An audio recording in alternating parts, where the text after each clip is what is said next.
Welcome to This Explainer. Today, we're diving straight into Jane Austen's 1811 masterpiece, Sense and Sensibility. But we aren't just doing a basic plot recap here. Instead, we're going to explore this classic through a very specific, totally fascinating lens. We're looking at how shifting physical scenes and environments literally put these characters' contrasting personalities to the ultimate test. So, let's jump right in.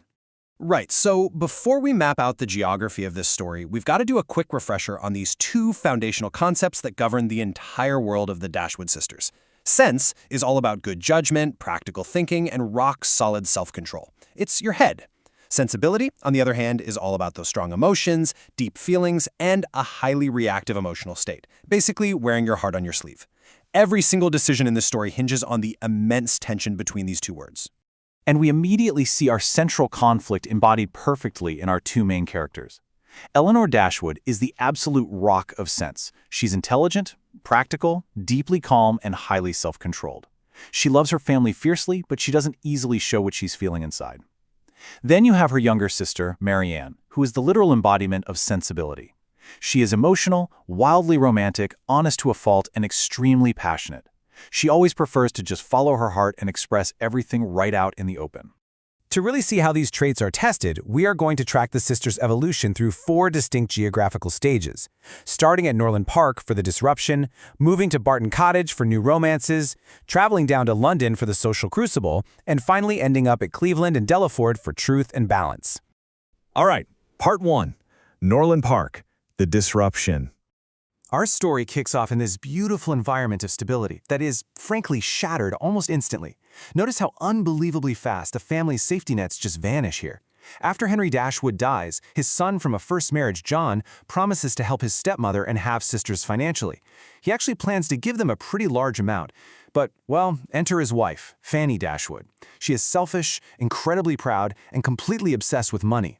Fanny expertly manipulates John, persuading him that the women don't really need much at all, and somehow, within a single month, his generous promise turns into absolutely nothing. This completely selfish influence literally forces the grieving women out of their family home, though right before they are displaced, Elinor manages to form a quiet, undeclared connection with Fanny's brother, the kind and modest Edward Ferrars, a match, by the way, that Fanny strongly disapproves of. Which brings us to Part 2, Barton Cottage, New Romances. Forced to relocate to Devonshire, the sisters enter an entirely new environment, one that is just filled with dramatic romantic possibilities. The men who enter their lives here really set up a massive clash between dependable maturity and dangerous charm. First, we have Edward Ferrars, who Elinor already cares for deeply. He's kind and responsible, sure, but he really struggles to make decisions. Then we meet Colonel Brandon, a mature, incredibly patient and loyal man who takes an immediate interest in Marianne. But Marianne? She thinks he's way too old and serious for a real romance. Instead, while out on a rainy walk, Marianne takes a fall and is rescued by our third suitor, John Willoughby. Willoughby is charming, he's attractive, and he shares literally all of Marianne's interests in music and poetry. But, as we'll see, he is ultimately selfish and entirely unreliable. Now, as you can see, the physical environment of the countryside triggers completely opposite reactions from the sisters. Elinor maintains strict, unwavering self-control.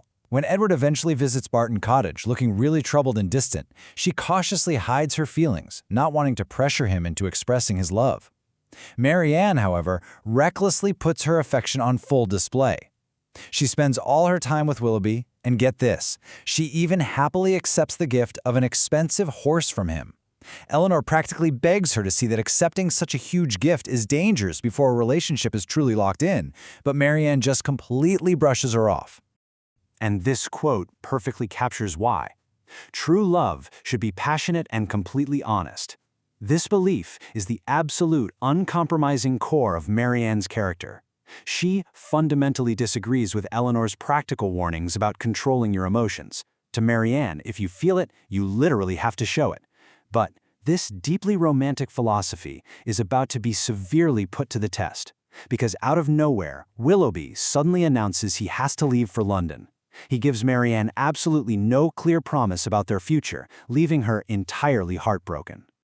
Moving on to Part 3, London, the Social Crucible. Leaving the quiet countryside behind, the sisters step into the intense, highly gossipy, and super high-stakes world of London. And as this timeline illustrates, this shift in scenery brings a rapid succession of betrayals that hit both sisters like a freight train. Marianne rushes to London, desperately hoping to reunite with Willoughby. Instead, at a public social gathering, he behaves totally coldly and formally toward her. It's brutal. Shortly after, he sends a letter returning her gifts and announcing his engagement to a very wealthy woman, Miss Grey. Marianne is utterly devastated. But Elinor is about to face her own crucible in the city. She meets a clever, very secretive woman named Lucy Steele, who drops a total bombshell. She reveals that she has been secretly engaged to Edward Ferrars for 4 entire years. What is really fascinating here is the sheer contrast in how they handle their heartbreak in this unforgiving urban environment. Marianne collapses entirely. She is openly heartbroken, refusing to accept that the relationship is over, and is completely unable to contain her emotional agony. Elinor, on the other hand, is deeply, deeply pained by Lucy's revelation. I mean, she really thought Edward loved her. Yet, she leans hard into her sense to endure this massive devastation in total silence. She actually sits there and listens patiently as Lucy brags about the engagement, continuing to behave politely while suffering intensely on the inside. It is literally a masterclass in self-control. Finally, Part 4. Cleveland and Delaford. Truth and Balance. Getting out of London, the physical geography at Cleveland and Delaford actually begins to perfectly mirror the emotional healing and hard truths the characters finally have to face. Let's trace Marianne's harrowing journey here. Still totally reeling from the city, the sisters visit a country estate called Cleveland. Here, Marianne's uncontrollable sensibility literally makes her sick. Consumed by sadness, she wanders out into the pouring rain and contracts a severe, life-threatening physical illness. Her emotional suffering directly causes her physical collapse. But, surprisingly, surviving this awful illness is the turning point. As she slowly recovers, she finally develops this mature realization that her purely emotional behavior hasn't just hurt her, it's caused immense suffering for her family too. During this climax, away from the toxic environment of the city, the true character of all the suitors is completely unmasked. Willoughby actually shows up while Marianne is sick and confesses to Elinor that he really did love Marianne, but he chose social security and money over love, and he heavily regrets it. He also has a seriously dark past. Colonel Brandon reveals that Willoughby previously behaved very dishonorably toward Brandon's own young ward, Eliza. But in stark contrast to Willoughby's greed, we see the steadfast honor of the other men. Edward's family discovers his secret engagement to the poor Lucy Steele, his furious mother disinherits him on the spot, but Edward flat-out refuses to break his promise to Lucy, showing immense honor. And Colonel Brandon proves his incredible generosity by offering the now penniless Edward a position as a clergyman at Delaford, even though Edward is tied to the very woman Elinor loves. But then, we get this absolutely brilliant twist of fate.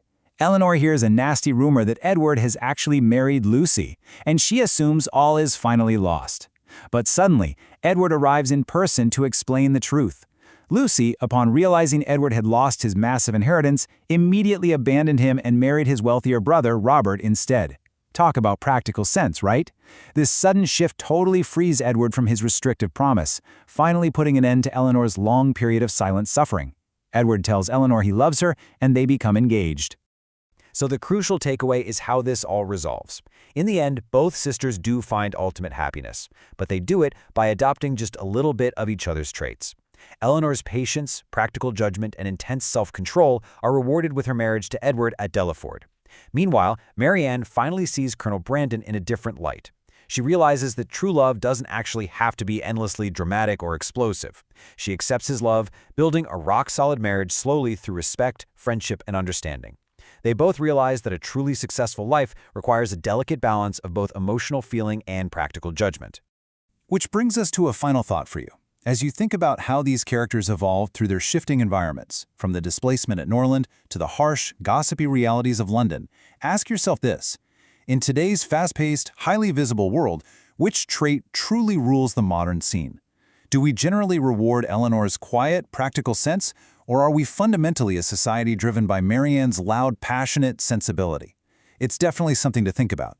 Thanks for joining this explainer, and keep exploring.